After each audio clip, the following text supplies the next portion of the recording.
Bonjour et bienvenue sur la chaîne PETA pour la langue française. Dans cette vidéo, je vais essayer de vous expliquer en détail qu'est-ce qu'un CCT. Cela veut dire le complément circonstanciel de temps.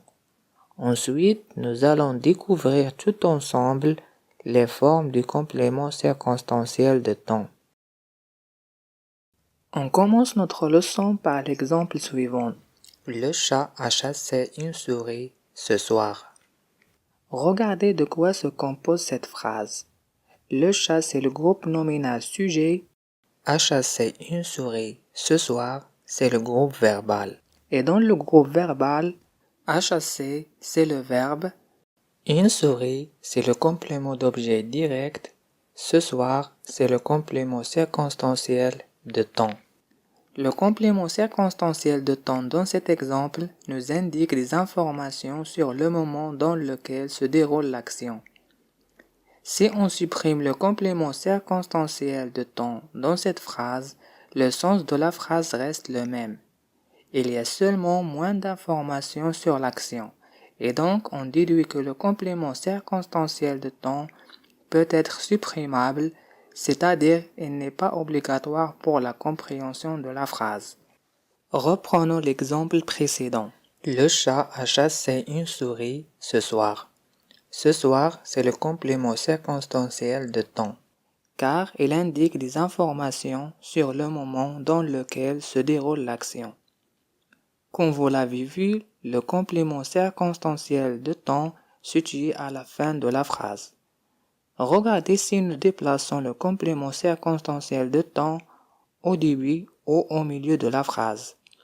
Est-ce que le déplacement du complément circonstanciel de temps apporte des changements sur le sens de la phrase? La réponse, non. On déduit que le complément circonstanciel de temps est déplaçable.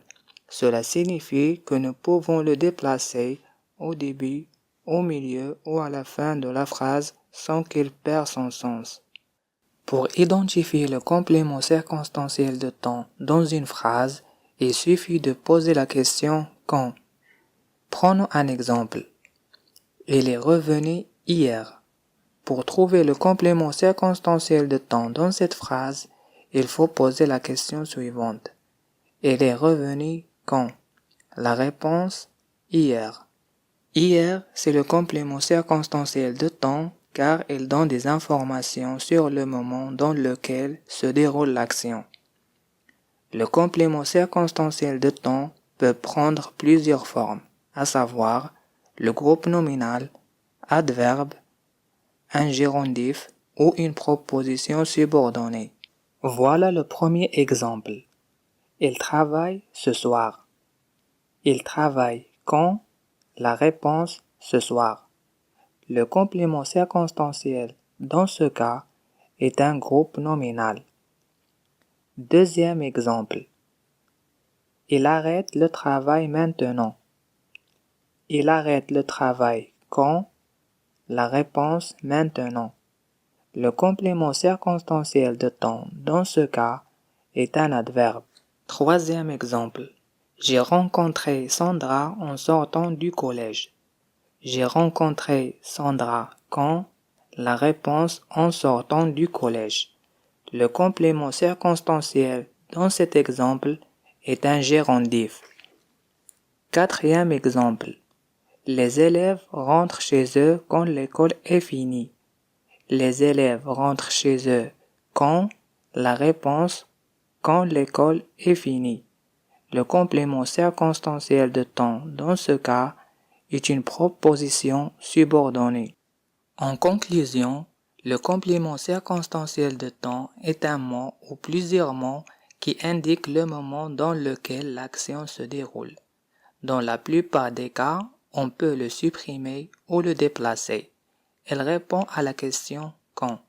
Le complément circonstanciel de temps peut prendre plusieurs formes, comme groupe nominal, adverbe, un gérondif ou une proposition subordonnée.